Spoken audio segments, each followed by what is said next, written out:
Glória a Deus, glória a Deus. Deus seja eternamente louvado. Leitura do livro de 2 Reis 5. Naamã, comandante do exército do rei da Síria, era grande homem diante do seu senhor e de muito conceito, porque por ele o Senhor dera a vitória à Síria. Era ele herói de guerra, porém leproso. Saíram tropas da Síria e da terra de Israel, levaram cativo uma menina, que ficou ao serviço da mulher de Naamã. Disse ela à sua senhora: tomara o meu senhor estivesse diante do profeta que está em Samaria, ele o restauraria da sua lepra.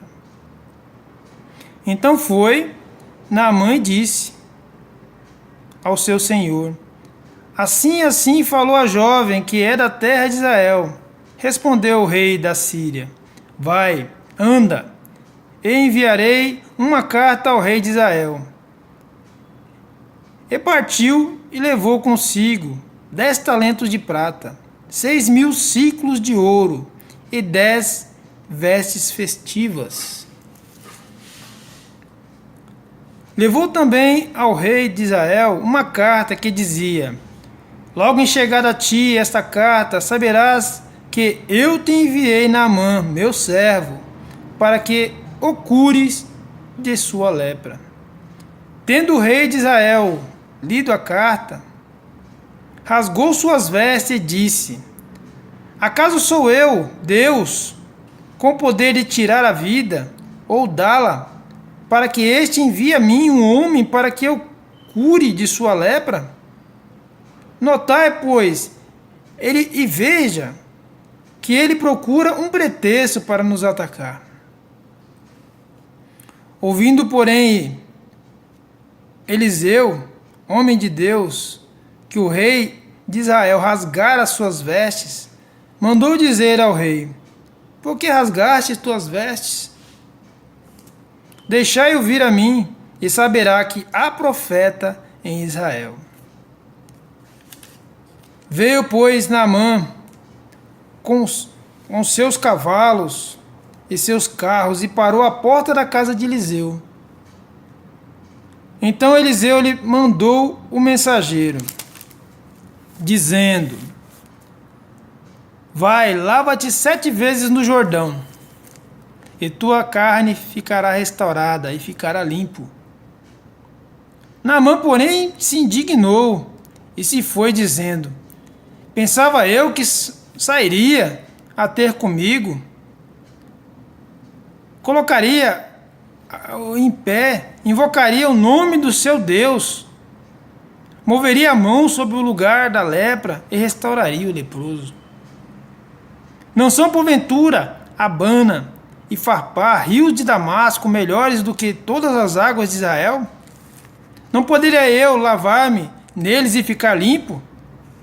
E voltou-se e foi embora, indignado. Então se chegaram a ele os seus oficiais. Eu disseram: meu pai, se te houvesse dito o profeta alguma coisa difícil, acaso não farias? Quanto mais, já que apenas disse: lava-te e ficará limpo. Então desceu e mergulhou no Jordão 7 vezes, consoante 7 vezes a palavra do homem de Deus, e sua carne se tornou como a carne de uma criança, e ficou limpo. Voltou ao homem de Deus, ele e toda a sua comitiva. Veio, pôs-se diante dele e disse: eis que agora reconheço que em toda a terra não há Deus, senão em Israel. Agora, pois, te peço, aceite um presente do teu servo. Porém, ele disse: tão certo como vive o Senhor, em cuja presença estou, não aceitarei. Insistiu com ele para que aceitasse, mas ele recusou.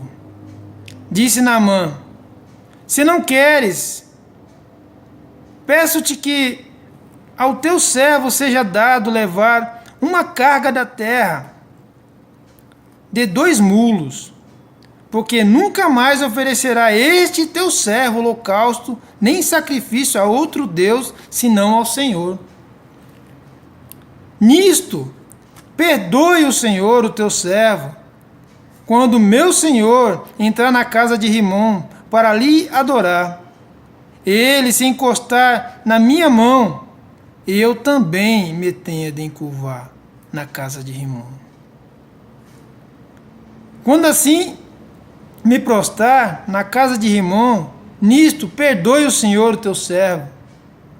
Eliseu lhe disse: vá em paz. Glória a Deus. A palavra de Deus, ela é tremenda em nossas vidas. E pelo que ela mostra para nós aqui,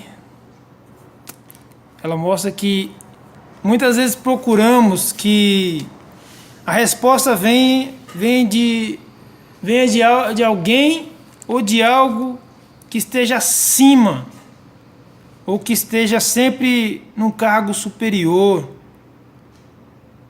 ao nosso, ou que seja alguém importante. Não é verdade?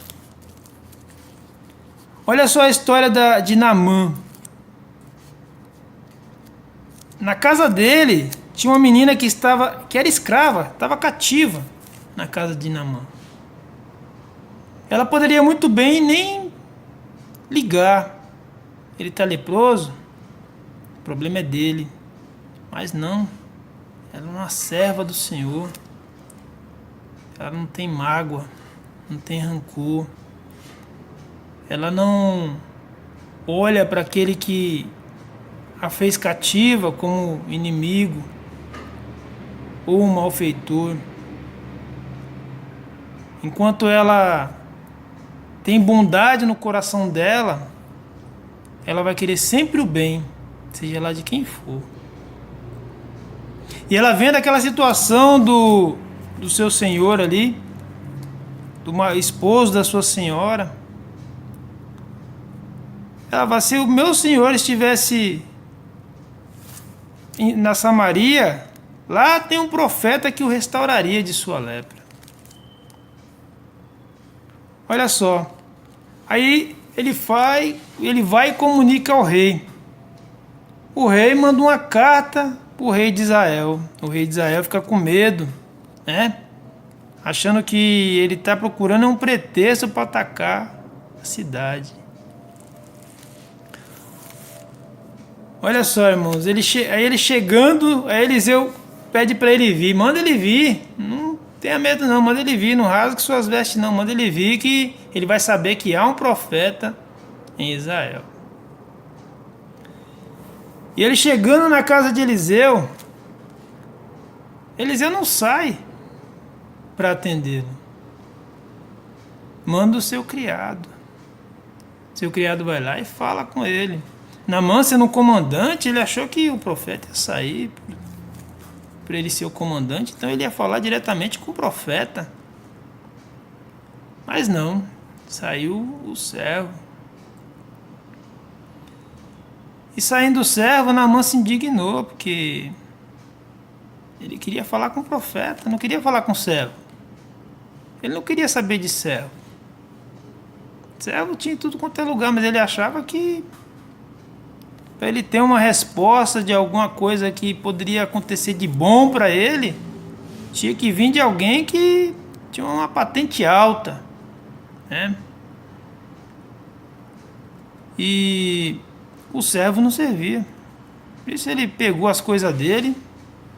Se é de água de rio que eu preciso, eu vou me banhar na água do rio da minha cidade, que lá é tudo limpinho. Água do rio, se é de água de rio que eu preciso, vou para lá. E se foi, brabo. No meio do caminho, o servo do próprio Naamã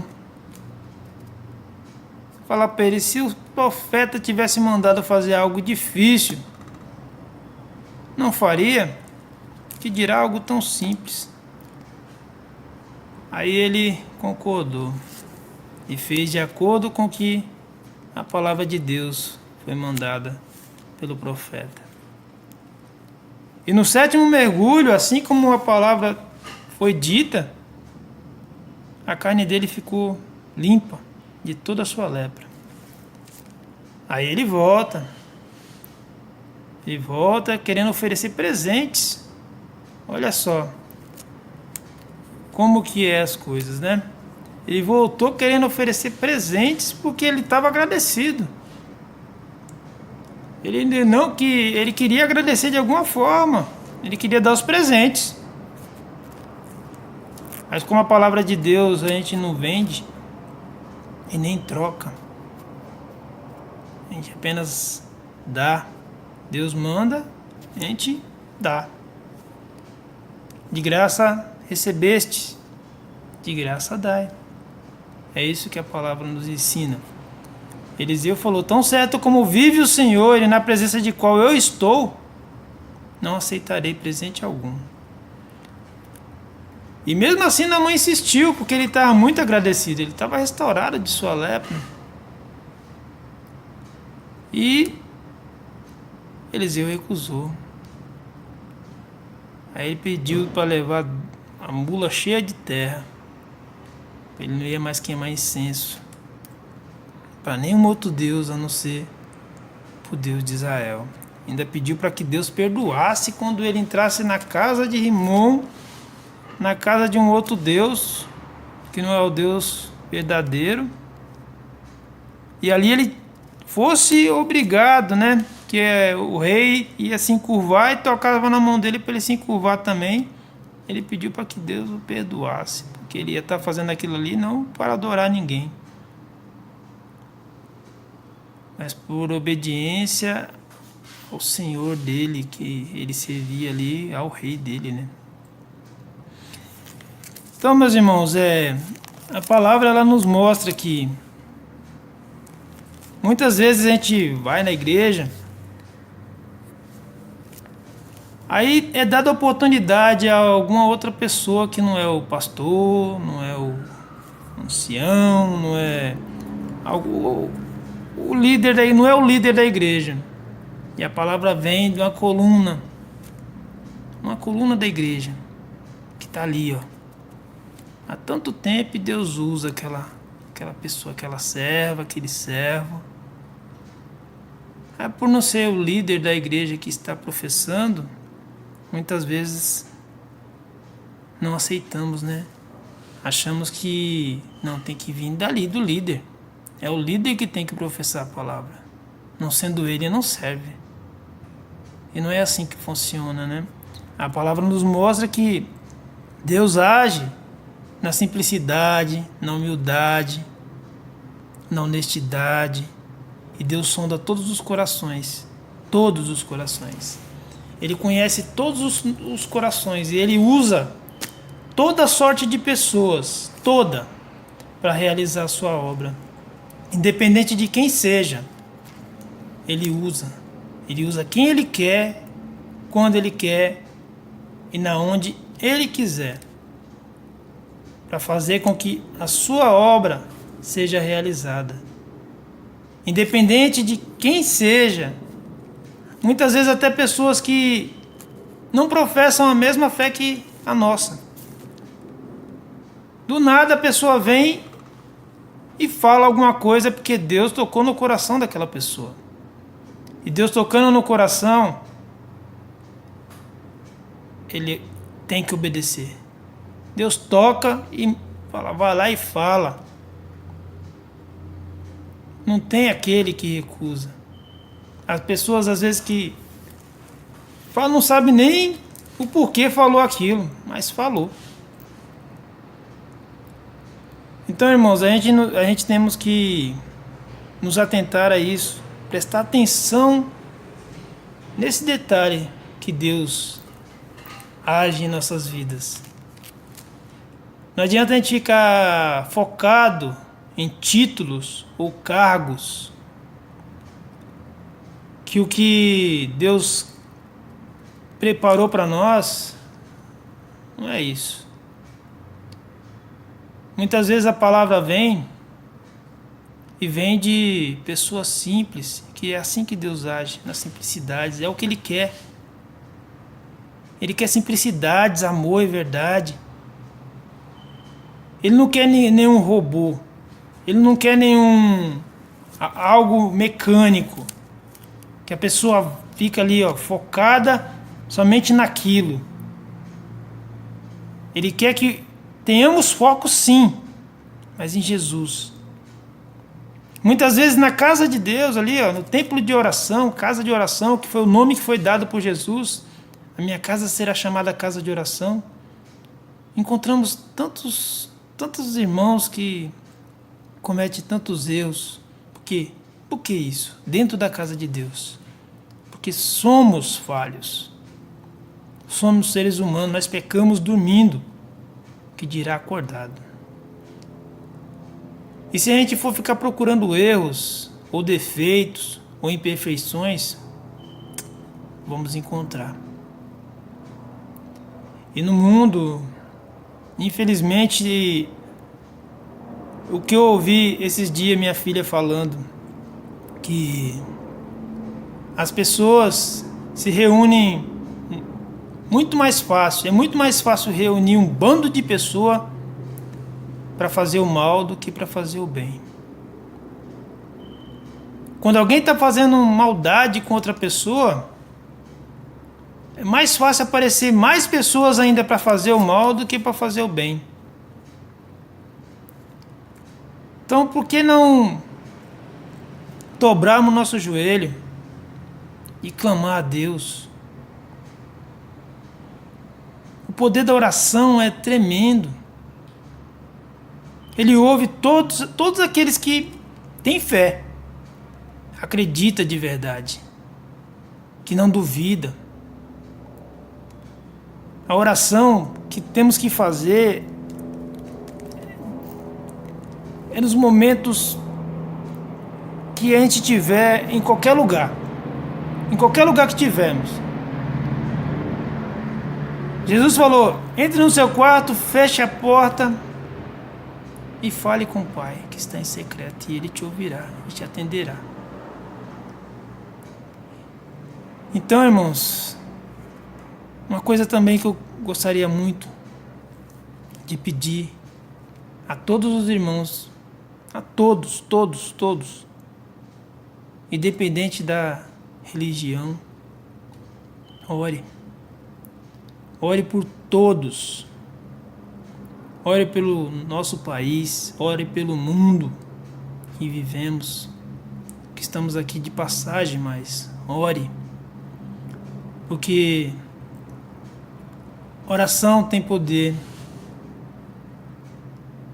A oração, ela move coisas que a gente nem imagina. A gente não tem ideia do poder que tem a oração. Tudo aquilo que pedimos com fé, isso receberemos, isso teremos. Naamã, ele, por mais que ele não sabia o que ia acontecer, quando a menina falou para a mulher dele, ele acreditou. Ele sabia, ele já tinha ouvido rumores do que acontecia em Israel, do que tinha acontecido em Israel. E ele, sabendo disso, o que ele fez? Ele não pensou duas vezes. Ele acreditou. E foi. Mesmo do jeito dele, porque incrédulo, não sabia nem como agradar ou servir a Deus. Muitas vezes nem nós sabemos. Achamos que sabemos alguma coisa e não sabemos nada. Estamos sempre em aprendizado. Olha Pedro. Pedro falou que estava pronto. Jesus falou para ele: quando você se converter, ajude seus irmãos. Então, irmãos, é isso. A palavra do Senhor, ela nos orienta, ela nos exorta, ela nos ensina, nos auxilia e nos refrigera. a fazer o que é certo. E eu convoco todos os irmãos a orar por todos. Não orar somente por si próprio, porque tudo aquilo que a gente pede pelo nosso próximo, tudo aquilo que a gente deseja, Deus sabe. E quando a gente não é egoísta, a gente temos que orar por nós? Claro que sim, temos que orar por nossos familiares, temos, mas temos também que orar pelo nosso próximo. Tem tantas pessoas necessitando de oração, necessitando de cura, libertação. E é o que temos que fazer. Dobrar nosso joelho, clamar a Deus, falar com Ele ali, ó, em secreto. Ele nos ouvirá e nos atenderá. E tudo aquilo, irmão, que precisarmos, Deus vai acrescentar em nossas vidas. Porque Deus já sabe do que precisamos. Amém? A paz do Senhor Jesus Cristo esteja com todos. Glória a Deus. Deus seja eternamente louvado.